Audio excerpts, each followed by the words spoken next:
Bem, nesse vídeo a gente vai estudar um papel fundamental da derivada no estudo de uma função. E esse papel vai ser ligado à noção de variação. Então vamos falar um pouco de variação, mesmo se a priori variação não tem nada a ver com derivada a priori. Tá? Estudar a variação de uma função é simplesmente olhar como que os seus valores mudam quando a variável muda. Tá? Então aqui eu peguei a função x2 e só nessa função x2 eu posso observar que ela se comporta de maneira completamente diferente para os x negativos e para os x positivos. Porque para os x negativos, se eu passo de um valor de x para um valor de x maior, o que acontece com essa função? Ela decresceu, tá? Ela passou de um valor grande para um valor pequeno. Né? O x crescer, os valores de f de x decresceram. Por outro lado, nos positivos, eu vejo que entre dois valores de x, entre um x e um outro x maior, os valores da função cresceram. Tá? Então, estudar a variação é determinar exatamente os intervalos em que uma função cresce ou decresce. Então, para começar, vamos dar uma definição.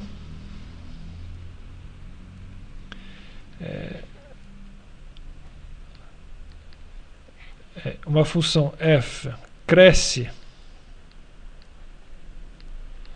no intervalo i vai ser sempre um intervalo, se qualquer que seja o par de pontos x1 e x2 em i, tá? Com x1 menor do que x2, então necessariamente o valor tomado pela função em x1 é menor do que o valor tomado pela função em x2. Tá? Primeira parte da definição. E f, por outro lado, decresce no intervalo i. Claro que estou supondo aqui que essa função f é bem definida, né, nesse intervalo i, mas é subentendido. Uma função, está faltando um c, decresce nesse intervalo se qualquer que seja o par de pontos x1 e x2 em i, com x1 menor do que x2, então necessariamente o valor em x1 dessa vez é maior do que o valor em x2. Tá? Então vamos dar um exemplo. Quer dizer, vários exemplos. Mas primeiro, tá, vamos chamar de... A gente vai chamar depois de estudar a variação de uma função. De uma função f. Tá? Para a gente vai significar determinar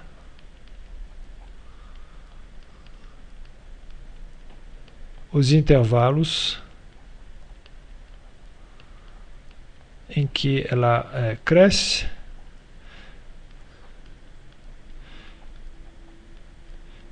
e os intervalos em que ela decresce.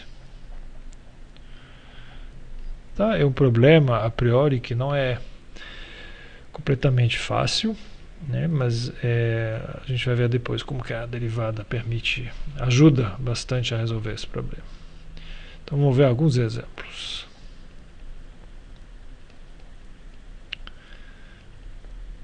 Tá? Vamos ver o exemplo concreto da função x2, que está aqui. A função x2 eu vejo que ela decresce no intervalo entre menos infinito e zero e cresce entre zero e mais infinito. Tá? Então, primeiro exemplo, a função x2 cresce entre 0 e mais infinito e decresce no intervalo menos infinito, 0. Tá? Quando eu escrevi intervalo aqui, i, bom, isso não exclui o caso desse intervalo ser infinito, igual aqui, né? Muito bem. Então, eu devia ter falado antes, na verdade, se eu tiver uma função f que é uma reta, tá? É uma função que, obviamente, vai crescer na reta inteira, né? Cresce em R se a inclinação é positiva, em qual caso, né, é uma reta de inclinação positiva, então é óbvio que ela sempre cresce, tá? E se a sua inclinação é negativa, ela decresce. Se m é negativo. Então, quando m é negativo, por exemplo, sei lá, menos 1, essa reta decresce. Essa função decresce. Bem, vamos ver um caso um pouquinho diferente, mas que já dá um certo trabalho. Vai ser também uma função de grau 2, igual no primeiro exemplo, só que eu vou fazer uma ligeira modificação. Vou considerar a seguinte função, f de x é x2 menos x. Então aqui não é tão óbvio, porque eu não tenho a priori o gráfico dessa função em mente, mas eu posso fazer o seguinte, eu posso começar completando o quadrado, tá? Eu vou completar o quadrado para ele, tá? X² menos x é o início desse quadro perfeito, no qual eu tenho que subtrair a menos 1/4. Isso quer dizer que, como que o gráfico da função aqui é obtido a partir da função x2, primeiro eu começo com a função x2,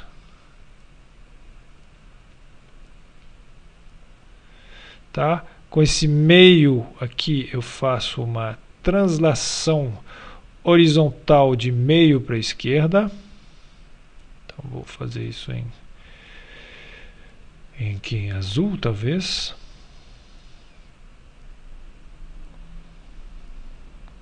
Então aqui tem um ponto meio. Essa função azul agora é a função x menos meio elevado a 2. E então aqui eu fiz uma translação horizontal de meio. E depois tem que fazer uma translação horizontal de 1/4 para baixo. Tá? Então eu obtenho uma função assim. Que, na verdade, é uma parábola também. O que me interessa aqui é a posição exata do vértice aqui. Então aqui eu tenho a função x2 menos x. Eu consegui fazer isso via completando esse quadrado aqui. Então aqui eu tenho um vértice que tem coordenadas, já que eu empurrei de meio para a direita e de 1/4 para baixo, ele tem coordenadas meio menos 1/4. E eu vejo aqui agora muito bem que essa função aqui ela cresce, desculpa, ela decresce antes do seu vértice e cresce depois. Logo, eu posso escrever que a função f dada lá em cima, ela decresce entre menos infinito e meio e cresce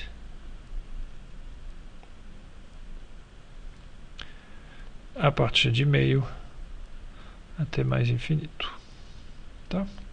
Então, aqui é um caso onde eu consegui estudar a variação, mas via rearranjando um pouco os termos.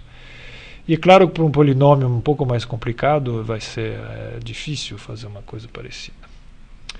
Vamos ver o caso de uma função trigonométrica. Então vou pegar o seno, por exemplo, para simplificar.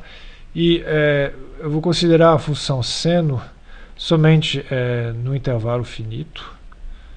Tá? Então vamos pegar a função seno entre 0 e 2π, né, num período da função seno.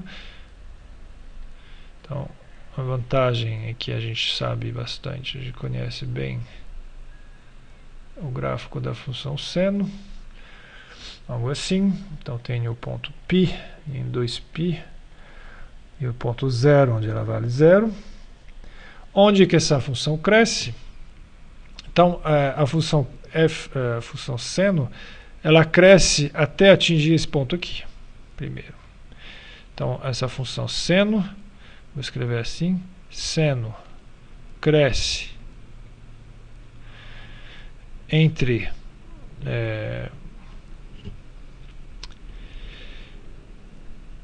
entre 0 e π sobre 2, tá? Π sobre 2 sendo o primeiro ponto aqui onde ela atinge o valor 1. Então aqui a função cresce, depois ela decresce até chegar lá embaixo, que é em 3π sobre 2. Então o seno decresce em π sobre 2 até 3π sobre 2, tá? E depois desse último intervalo aqui, ela cresce de novo. Cresce entre 3π sobre 2 e 2π. Muito bem. Então, nesses casos, deu para descrever a variação da função somente a partir das coisas básicas que a gente sabe. E é claro que o que a gente vai fazer depois é ter uma ferramenta que permite fazer contas e não só coisas aproximativas. Tá? Então, eu vou voltar ao nosso exemplo anterior e eu vou falar que uma coisa que parece meio óbvia, mas que a variação de uma função vai ser ligado à derivada dessa função. Tá? Se eu pegar a minha função x2 e eu começar a olhar junto com os valores da função a inclinação da reta tangente, parece meio claro que a função ser decrescente aqui, por exemplo, entre menos infinito e 0, é ligado diretamente ao fato da inclinação da reta tangente ser negativa. Né? Se a inclinação da reta tangente é negativa, essa função necessariamente tem que decrescer. E, de repente, quando a derivada muda de sinal, quer dizer que a inclinação da sua reta tangente aqui passa a ser positiva, né? Então, de repente, a função começa a crescer. Tá? Então, é isso que eu quero fazer nesse vídeo, é descrever exatamente essa ligação. Então, sei lá, não sei se eu posso fazer no mesmo desenho, eu acho que vai ficar um pouco denso. Vou voltar ao exemplo 1, tá? Para estabelecer a ligação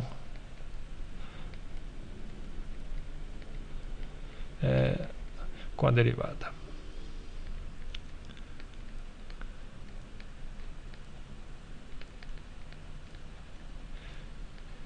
Tá? Então a ligação vai ser bem simples, mas vai partir de uma observação. Tá? Então observe-se, e se pode observar também, se você quiser, no gráfico da função seno, né? É que se a inclinação da reta tangente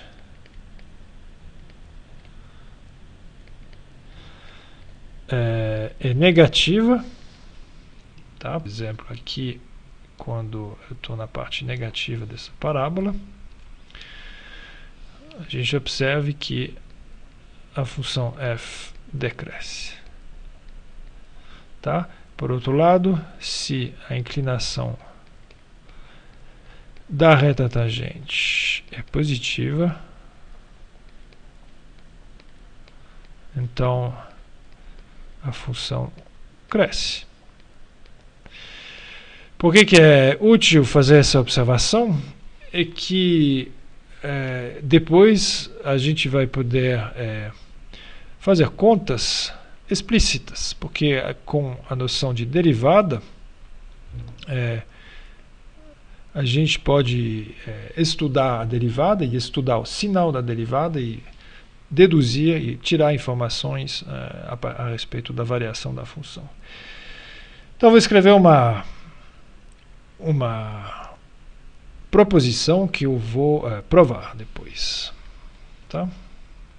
Então a proposição vai ser exatamente tornar um pouco mais preciso essa observação acima, que vai ser a seguinte.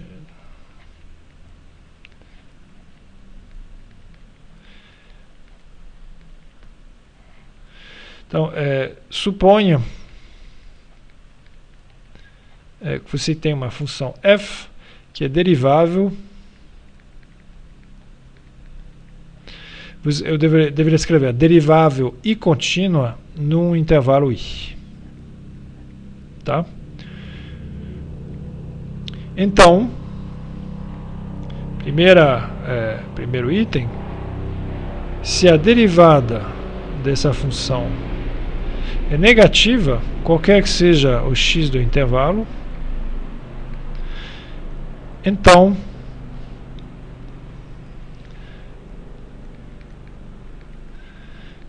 f decresce em i. Ok?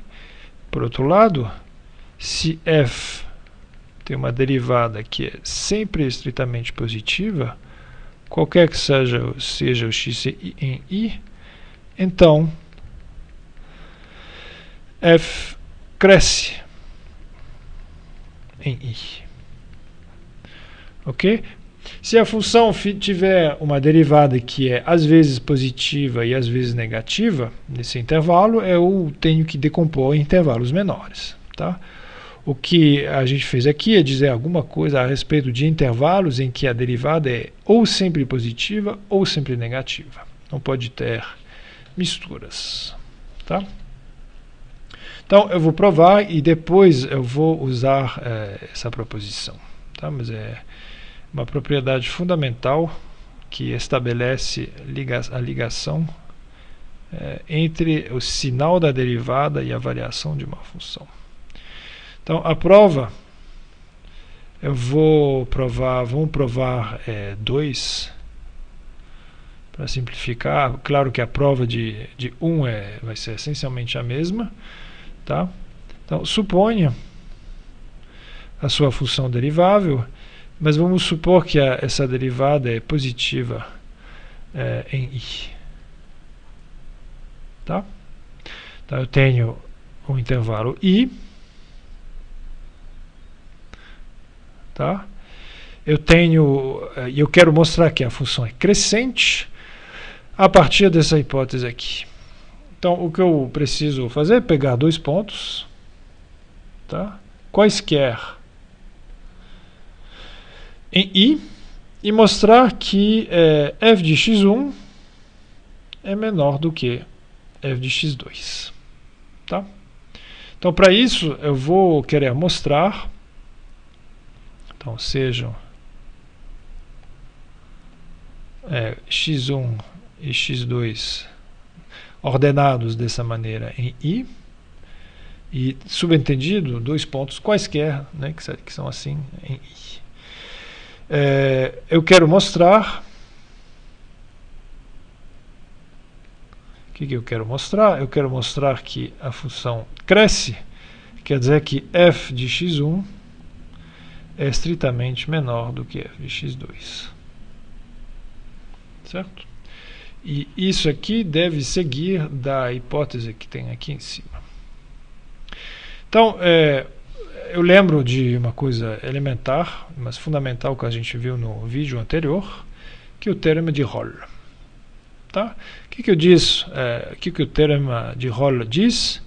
Eu lembro a vocês, ele diz que se eu tenho uma função derivável e contínua no intervalo AB, Tá? Então, existe pelo menos um ponto entre A e B, o ponto C, a gente chamava, né, em que a derivada toma um valor que é igual à inclinação desse segmento AB. Tá? Então eu vou usar isso aqui exatamente no intervalo x1, x2. Então vamos lá.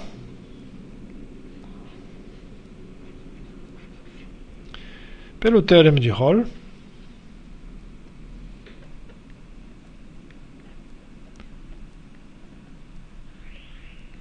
na verdade pelo corolário do teorema de Rolle, tá?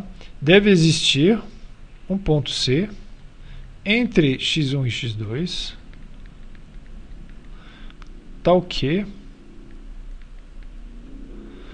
a derivada da função f no ponto C seja igual à inclinação daquele segmento AB que eu apaguei. Mas no meu caso vai ser f de x2.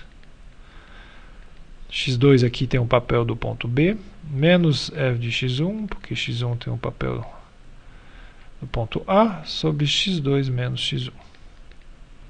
Tá? Bom, mas acabou aqui quase, porque qualquer que seja esse ponto C, a minha hipótese de base aqui é que a derivada é sempre positiva em I.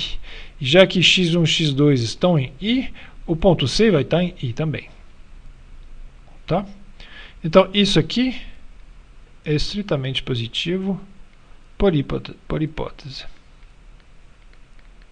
Tá? Quer dizer que o lado direito dessa igualdade também vai ser positivo. Tá? Então eu estou com dois pontos x1 e x2, x1 menor do que x2, tal que esse quociente aqui seja positivo. Mas observe que o quociente, essa diferença aqui embaixo, é positiva também, porque x1 é menor do que x2. Tá? Então eu posso simplesmente multiplicar por x2 menos x1 em ambos lados e deduzir a partir disso que o quociente lá em cima, f de x2 menos f de x1, é positivo. Tá? O que implica que f de x1 é menor do que f de x2. O que eu queria provar. Então isso prova o item 2. E é claro que o item 1 segue uma prova absolutamente similar. Muito bem. Então, voltando. Com essa proposição aqui, a gente tem... está faltando um C aqui.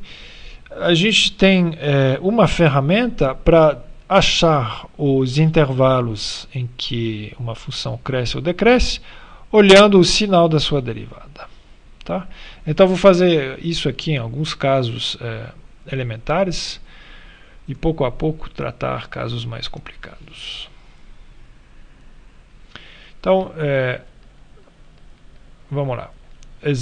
Primeiro exemplo é o primeiro que eu tratei.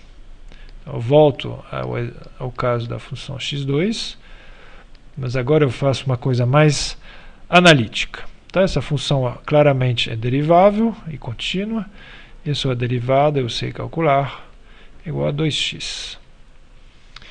Então, o que eu quero fazer é relacionar a variação dessa função, tá, ao sinal da sua derivada. Então vamos estudar o sinal da derivada de x2 da seguinte maneira. A derivada aqui é a função 2x. Então vamos escrever aqui o sinal de f' de x em função de x. Tá? Então f' de x é a função 2x. Então como que varia o sinal desse 2x em função de x, é claro, muda de sinal em zero. Quando x é positivo, 2x vai ser positivo, e quando x é negativo, 2x vai ser negativo. Muito bem. Então aqui a gente tem um intervalo em que a derivada da minha função f é negativa, e aqui um intervalo em que a derivada é positiva. Então isso me permite, pela proposição anterior, falar o seguinte, tá? É que nesse intervalo a função x2 decresce. E nesse intervalo a função f cresce. Tá? Então vou escrever, talvez sendo um pouco mais preciso, a função f decresce em menos infinito 0, e ela cresce entre 0 e o infinito. Muito bem. Próximo exemplo vai ser também um exemplo que eu já tratei, que é aquele da função x2 menos x. Tá? Antes eu estudei a variação dessa função, fazendo umas manipulações algébricas. Aqui eu vou passar diretamente para a derivada. A derivada dessa função é a função 2x menos 1. Eu quero estudar a variação da função original.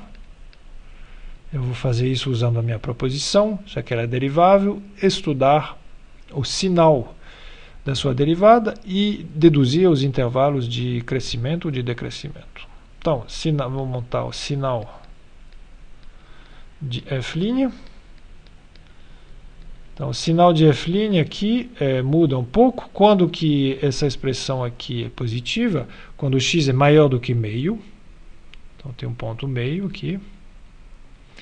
E ela vai ser positiva aqui e negativa aqui.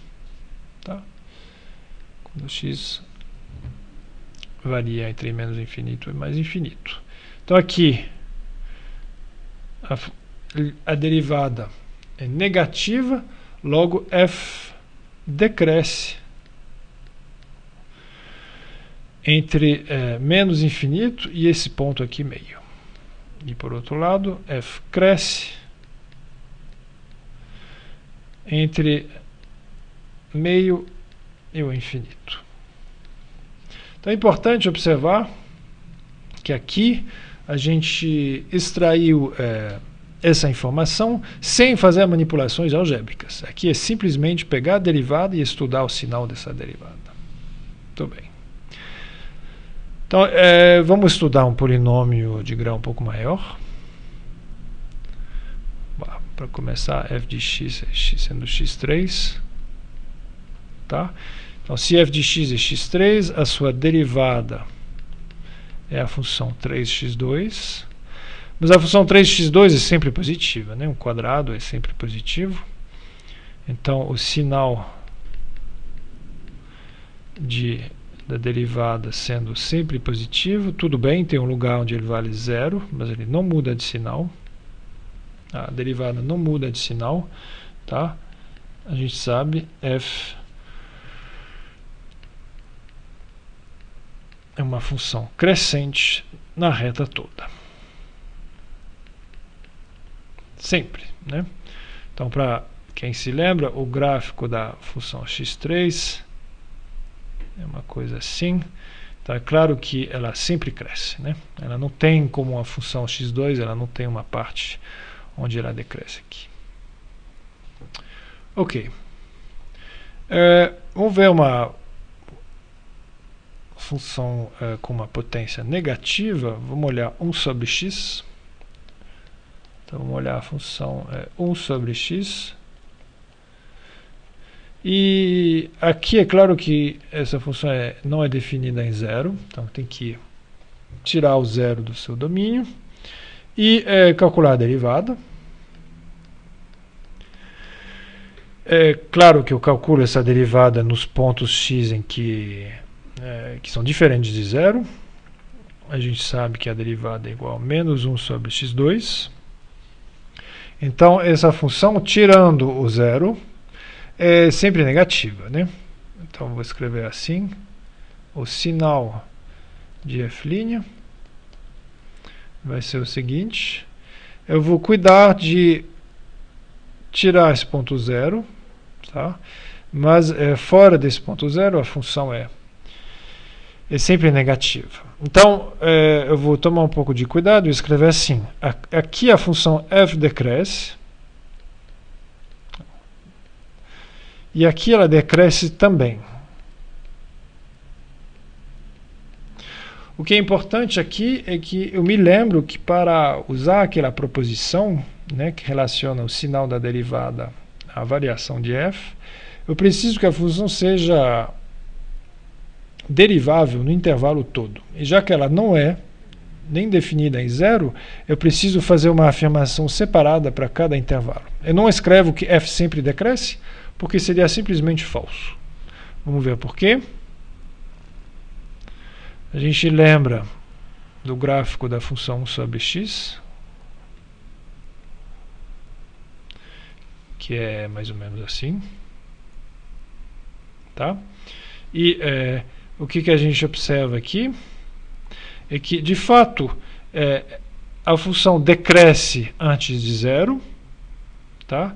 Ela cresce depois de zero, entre zero e mais infinito, mas que se eu pegasse, de repente, um x1 antes de zero, um x1 negativo e um x2 positivo, eu vejo que entre esses dois pontos a função cresceu, tá? Mas o detalhe é que entre eles tem um ponto aqui onde a função não é nem definida. Então, apesar disso, né, nesse intervalo aqui, a gente não pode aplicar a proposição. É por isso que não tem contradição com o que foi visto antes. Tá? O importante aqui é separar bem os intervalos antes de zero e depois de zero. Ok. Já que eu estou aqui, eu posso fazer a função 1 sobre x2 rapidamente. Então, a função 1 sobre x2 também para x negativo, ela tem uma derivada que é a derivada de x elevado a menos 2, tá? É uma potência inteira, mas negativa, 2 elevado a x elevado a menos 3, que dá menos 2 sobre x3. Então aqui o sinal da derivada de f fica assim, de novo em zero não é definido. Quando x negativo, x3 é negativo também, e com esse sinal menos vai dar um mais. Por outro lado, vai dar um menos aqui. Então aqui, essa função cresce entre menos infinito e zero, e decresce entre 0 e o infinito. Tá? E a função 1 sobre x2, como a gente sabe, ela é par, e ela tem um gráfico parecido com esse. Né? Aqui ela cresce nos negativos e decresce nos positivos. Ok. Então, para terminar, eu vou considerar mais um exemplo de uma potência um pouco maior, mas vai ser um polinômio em x com potências positivas. Vai ser o meu sexto exemplo,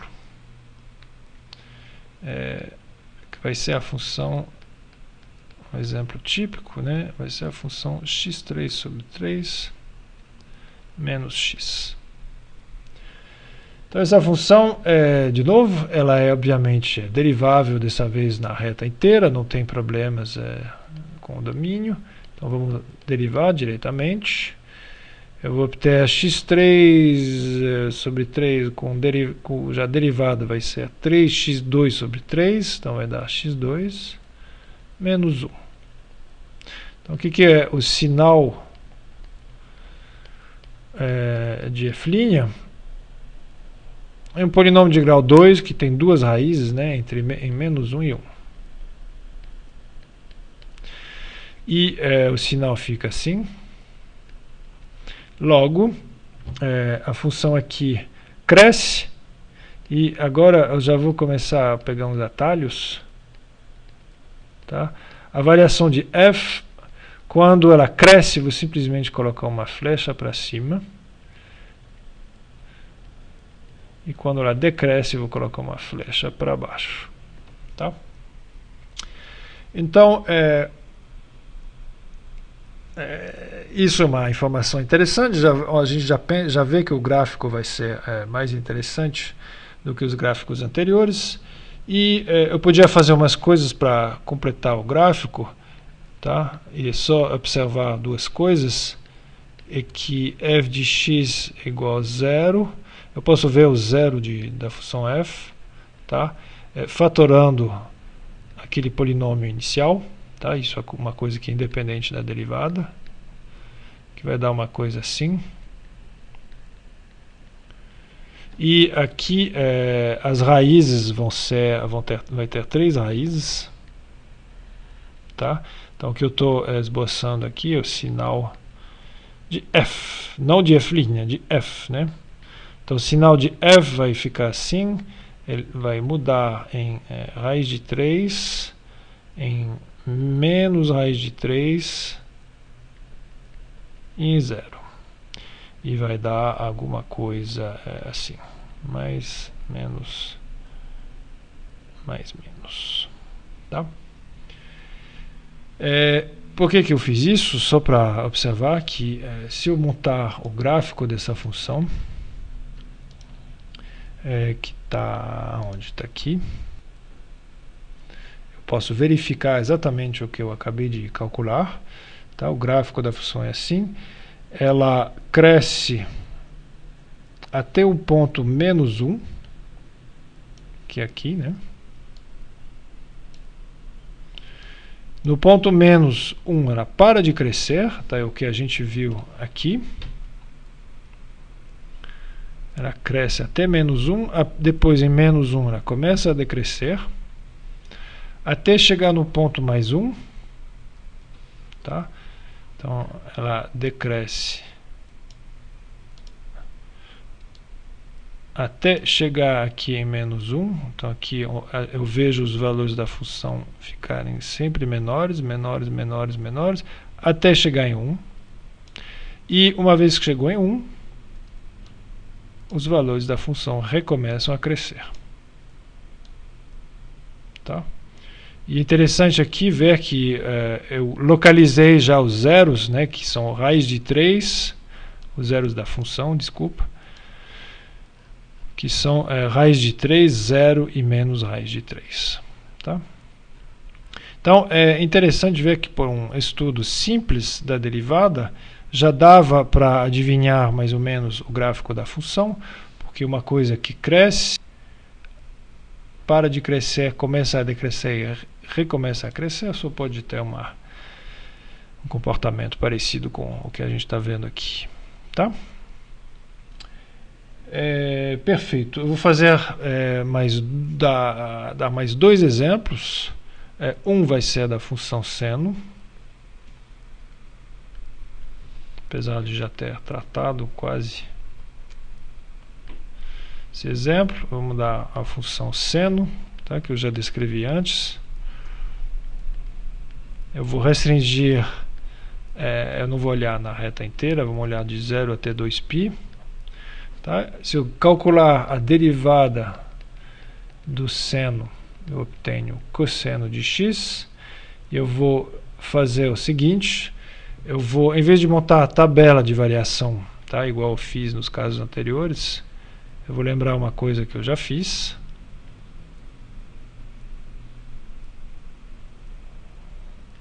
Tá?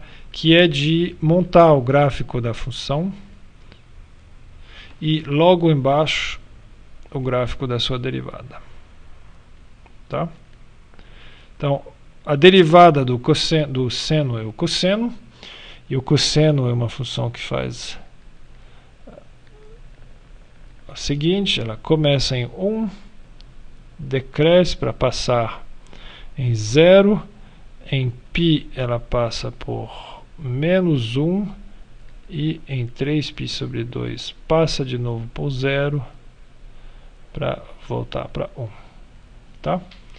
Mas lembrando que a variação da minha função original, que é f, que é o meu seno, é ligada ao sinal da sua derivada. Tá? Então, nesse primeiro intervalo que eu vou colocar em azul, tá? A derivada da função f' aqui é uma função positiva, tá? O cosseno toma valores positivos aqui, o que implica que a função f cresce. Tá? Depois, entre π sobre 2 e 3π sobre 2, a função seno não para de decrescer. Por quê? Porque aqui os valores da sua derivada são todos negativos. Tá? Então, logo, aqui a função decresce. Certo? E no último intervalo, entre 3π sobre 2 e 2π, o cosseno aqui de novo toma valores positivos, logo o seno aqui vai crescer. Tá? Muito bem. Eu acho que eu vou parar aqui e mais tarde a gente vai estudar funções e boa parte do estudo de uma função vai ser baseado no estudo muito cuidadoso do sinal da derivada.